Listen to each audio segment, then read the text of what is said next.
Welcome everybody to the Santa Cruz County Office of Education teaching LGBTQ+ lessons for teachers here in October 2022. Glad you're all here and you could join me. The link to the agenda is in the chat. It's also on the slide. For those of you who may watch the recording, we'll send you this link out afterwards so you have access to this as well. I'm Rob Dare. I call myself an educational consultant around LGBTQ+ history and part of the Safe Schools Project in Santa Cruz, and have been doing this work now for close to 6 years. I teach in the curriculum or in the credential program at CSU Monterey Bay, and I was educated in Santa Cruz City Schools, and I am a gay cisgender man. So I tell most people I realized later in life I was gay. So I lived my first 50 years as a heterosexual. I'm living my second 50 as a homosexual. So it gives me a unique perspective into all of this. I did teach history for many years at many different grade levels. So I do come from all those different perspectives of history and this content as well. As I always share this slide in every workshop I do to let you know that we are all here together. We're on this journey together. Sharing some sort of safe space sends a message to your students and to all of you. So feel free to be yourself and ask any questions as we go along. So the outcomes for today is for you to create some sort of plan to teach some sort of LGBTQ lessons or expand what you already do to increase a little bit of your personal and professional cultural proficiency, to learn about where these resources are, and then identify your plan or your action or lessons, and I'll explain that a little bit between now and February 2023. So you're all coming back in March. And so with that, I want y'all to know we've got this ultimate goal. This ultimate goal is the fact that Santa Cruz County, in my mind, is the most inclusive and welcoming county in the United States, partly because in California, we only have these laws. We're one of the few 5 or 6 states in the nation that require or give us the opportunity to teach LGBTQ history and health and language arts and all these different areas. And part of it's because of the rich history we have in Santa Cruz County. We had our first Santa Cruz Pride in '75. John Laird was one of the first out gay mayors in the nation. The Santa Cruz County Board of Supervisors passed this ordinance against the discrimination of people based on sexual orientation and gender identity in the 1990s, one of the first counties to do that. And you can see all the other kind of key events in history that happen in Santa Cruz County. And so it's because of that we're building on this foundation that many people before us put in place, and we're continuing that work. And we, as our schools, people in the schools, we are part of this movement forward to, in my mind, be a model of what this looks like for other county and for other schools. I have worked, again, in this space for like 6 years, worked across the state, different places, and I have not found one school that I would say is a model LGBTQ+ school. So those of you who were here on Tuesday heard me say this to the administrators, and I'm saying it to all of you, is we're on this path to create that in Santa Cruz. So then we set the model, we set the standard by which all other schools can follow throughout the state of California. Because there's no place else like Santa Cruz and the county as well. My expectations of you is that you'll take something from this workshop and apply it in your teaching, that you'll write a lesson plan or read a book or develop resources that you use in your classroom, and that you'll come back and celebrate and share those experiences and lessons on March 2nd, 2023. I want to just point out this is a workshop where you're going to do something with this content. This is not a workshop to think about maybe doing something. So as you move forward in your teaching, if anybody questions your teaching of this content, just send it to me. Or you can say, you can blame it on me. Blame it on Rob. Rob, the guy at the county office, said I have to teach this stuff. So anybody questions you about this, then be happy to talk with those people. So you've got homework. You're going to create your curriculum plan, identify how it's going to fit with the grade level that you teach, that you're going to figure out 1 to 3 lessons or resource documents or actions that you're going to take between now and February. And I want to just define what I mean by lesson in the broader sense, right? If you teach at the K through 2 level, you've always done a family unit. Perhaps now you'll add in LGBTQ families, or a family with two gay dads, or 2 lesbian moms, or whatever term that is. In 4th grade, if you teach history, you teach about California history. You might decide to add some LGBTQ plus heroes to that teaching, like Harvey Milk or Billie Jean King or Ellen DeGeneres or Charlie Parkhurst. You might decide that you're going to be more gender inclusive in your classroom and think about what that looks like, and that's your action, right? Like if you currently are lining up boys and girls, you're going to change that to do something else. Maybe you're going to use more gender neutral language in your class communications, or display a safe space poster, rainbow flag, or something, some symbol. Maybe you're going to think about the books you have in your classroom library and enhance those with LGBTQ plus related books. Maybe you're going to read some of those out loud. Maybe you're going to dedicate some specific lessons to LGBTQ plus topics around school climate or language or history, or it could be around bullying or those sorts of things. Wherever it fits, that's what you're going to get to do as you think about this in the future. When I think about lessons, I think about it in these kind of 2 categories. Integrated lessons that are connected with the curriculum you already teach. Like I mentioned, the family unit. In language arts, it might be an article or reading or piece of literature you haven't used before. Perhaps it's got an LGBTQ plus topic in it. Perhaps it's an LGBTQ plus author that you talk about in a new way you haven't talked about before. If you teach history or social studies, you connect it to a family unit, or the Gold Rush, or Westward Movement, or Native Americans, or in 10th through 12th grade, in the US history, you think about the 20s, the 1920s, and how there are different aspects of LGBTQ history in there, as well as the 1950s and the Lavender Scare and those pieces. So those are integrated ideas. You could also just do a standalone piece where you're going to start talking more about rules in the classroom, and as part of our rules are certain language we use.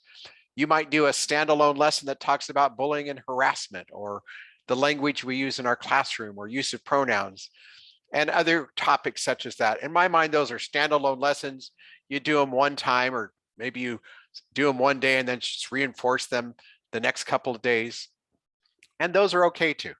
But in my mind, there's these 2 categories, and you've got to decide which ones are going to fit best for you as you move forward.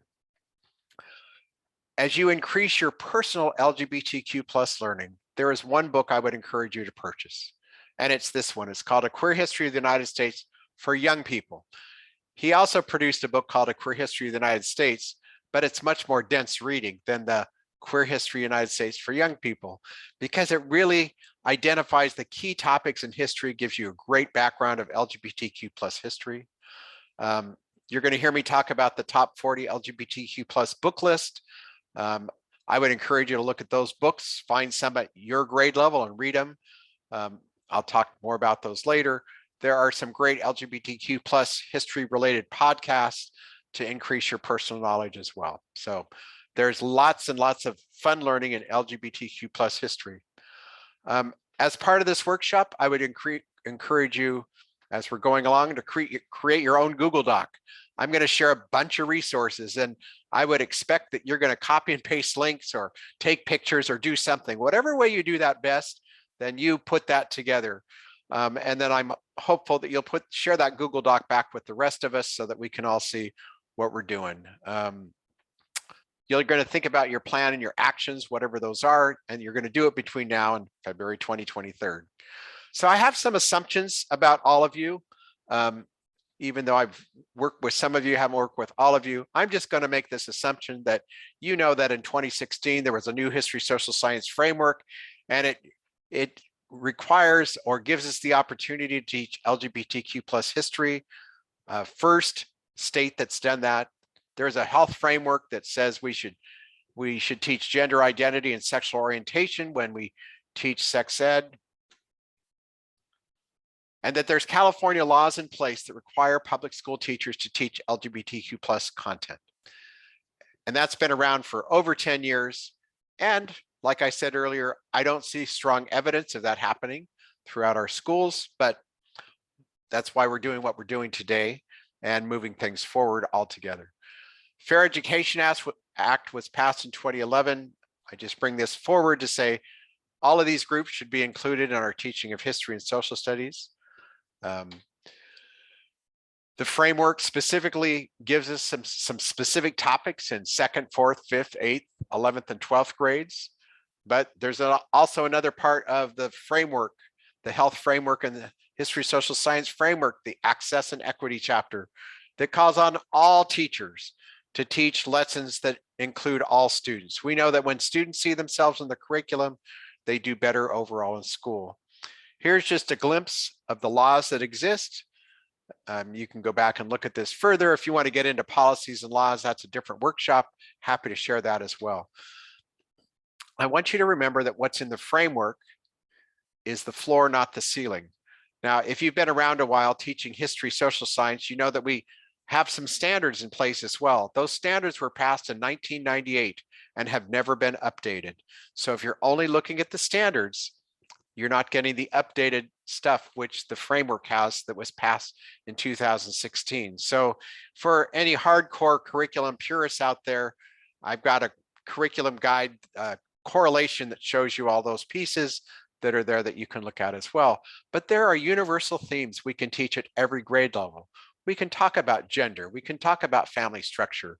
We can talk about the perspectives being brought forth in our history or social studies books and which perspective is not being brought forth or what's not being shown. Which group of people are the majority and which groups of people are the minority is what the new history framework calls for us to do. And it's a more rounded approach. I think we can all agree different than the history social science I was taught growing up that was white and male centric. So there's all these general themes that everybody can teach. So when you teach this stuff, it's just teaching any other subject, whether civil rights, Latino rights. You know, a few students will challenge what you teach. And I'll just say that in general, people 30 years and younger, all this stuff is just part of their life.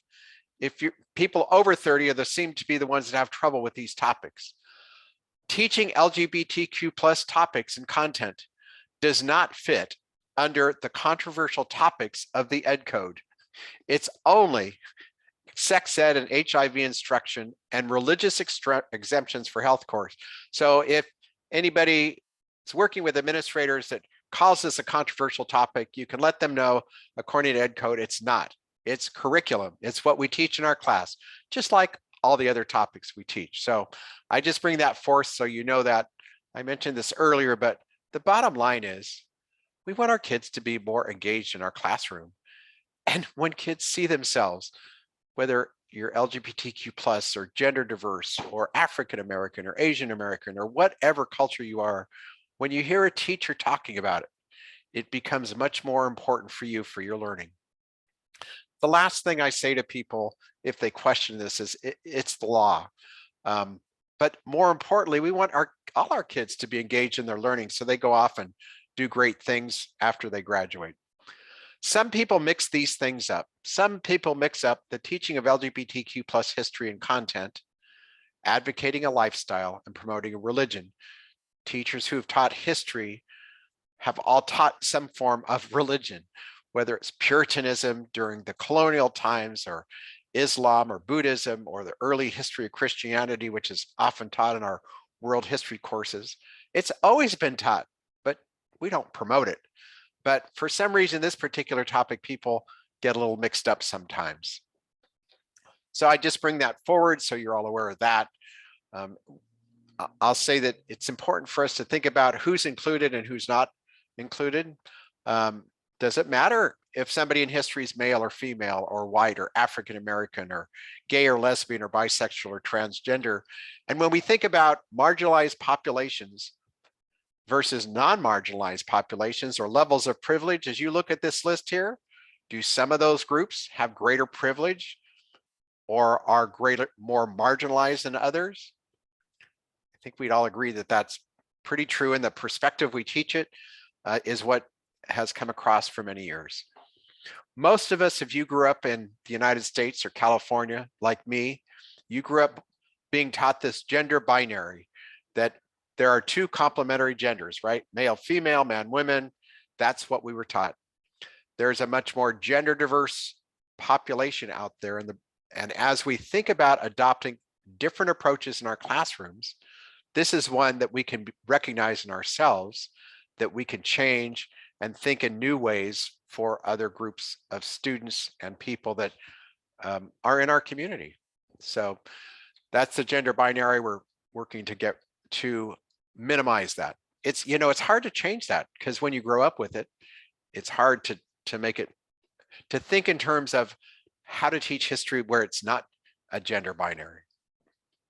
I just want to touch on windows and mirrors. This theme's been around for a lot of years, but it fits with this piece. And it's just a reminder, even if you've heard it before, to remember that a mirror is a story that reflects your own culture and helps you build your identity. A window is something that causes you to view somebody else's culture, somebody else's experience.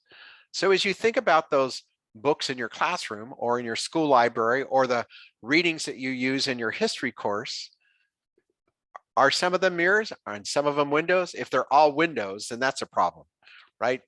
So mirrors are important because it causes people to have a sense of belonging, and then they see themselves in the curriculum. I just bring that forward. Windows are important as well. I put this chart up here, and again, it's part of the slides. You can go back and use it. It's a different way to think about the mirrors and windows when you're reading a piece of literature or some article, the setting, the conflict, the characters, the theme, and the point of view that's brought forth. And of course, you can add LGBTQ plus to any one of these columns if you chose to do so. But again, those of you, I know you're experienced teachers, you've probably seen charts like this in the past. And I just bring this forward so that you're, so it's something you think about. So the big why here is, I mean, the research is really clear. When students feel safe, supported, and included, they go on and graduate from high school and graduate college and career ready. We want all our students to graduate that way in Santa Cruz County. Learning about all of this stuff, literature, lessons, special months like October being LGBTQ plus History Month, those are all ways to make our LGBTQ plus students and their families to feel valued and visible and part of our schools. So just a little quick history. These are the years that these terms came into being. And I bring up the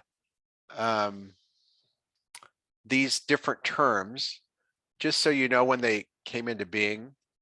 Also, for those of you who are don't use this acronym all the time, LGBT is fine, LGBTQ plus, LGBTQ, any of those terms are fine.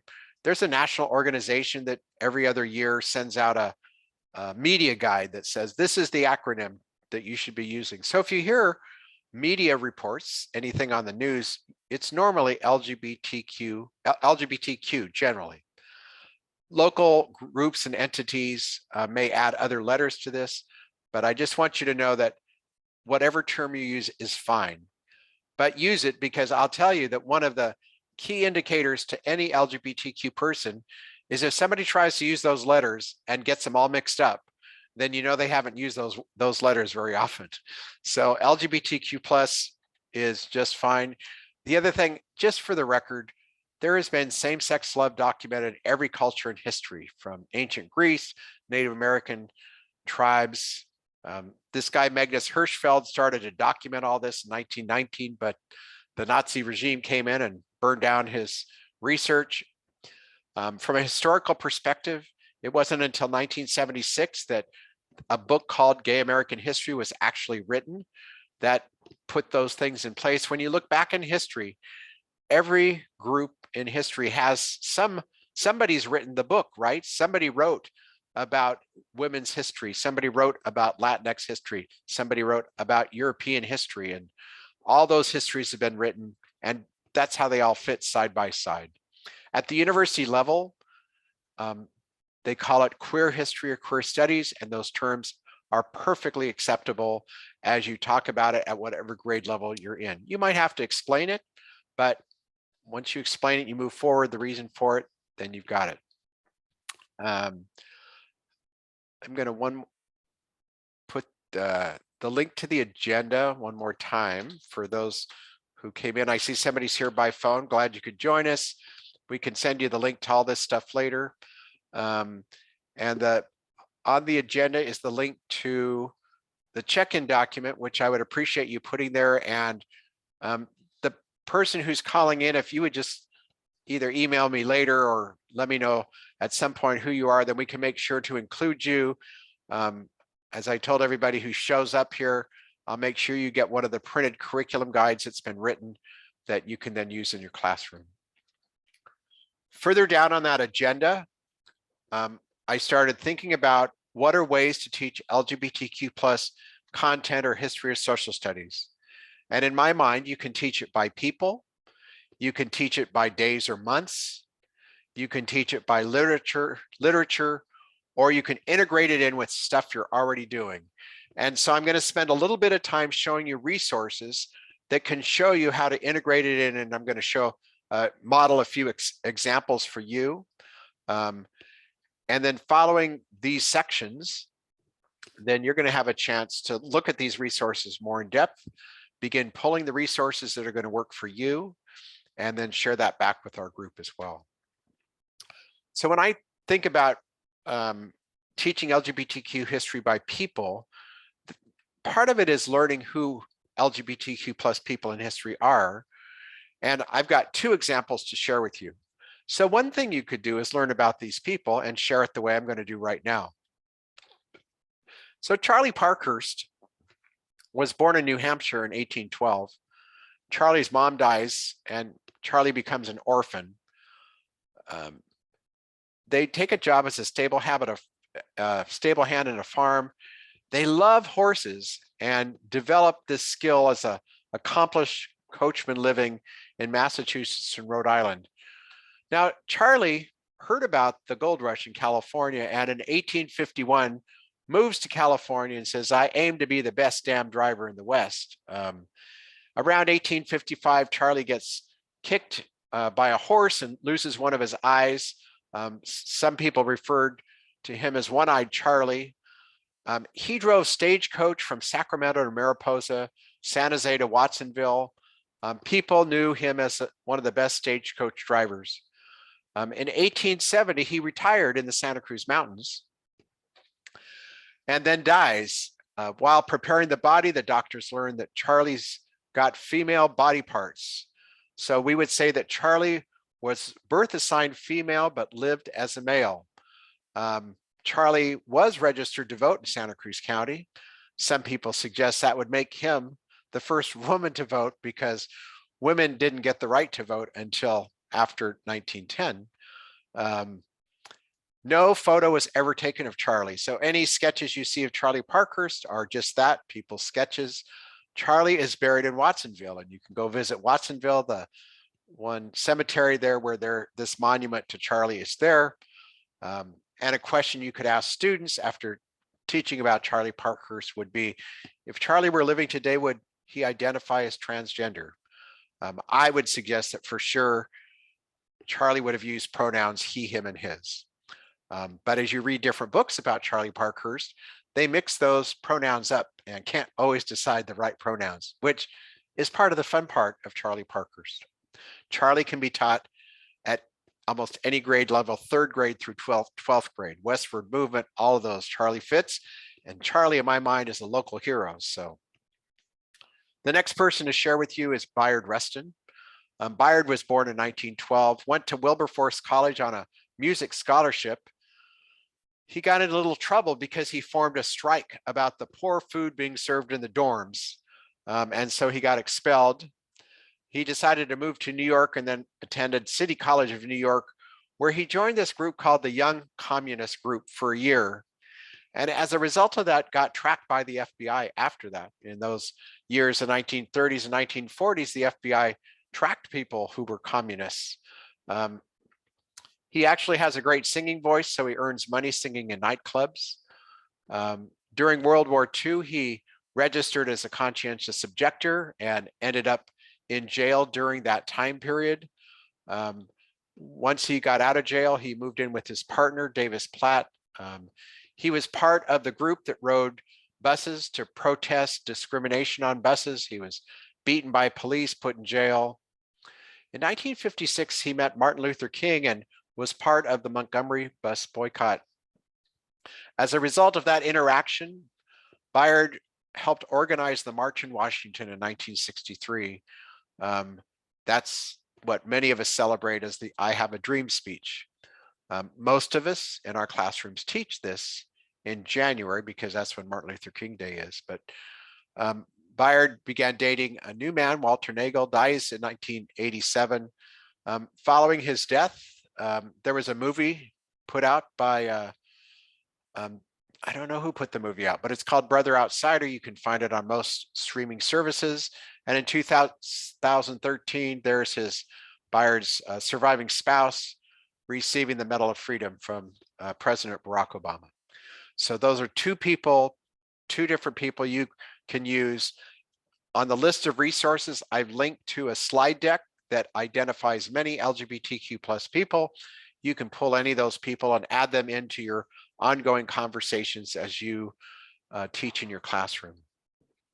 Another way you could teach this stuff is by days or month. This month is LGBTQ plus History Month, part of the reason for doing this workshop when we did. In January, I just mentioned it's Martin Luther King Day. You could expand that to talk about the people that worked with Martin Luther King, like Bayard Rustin.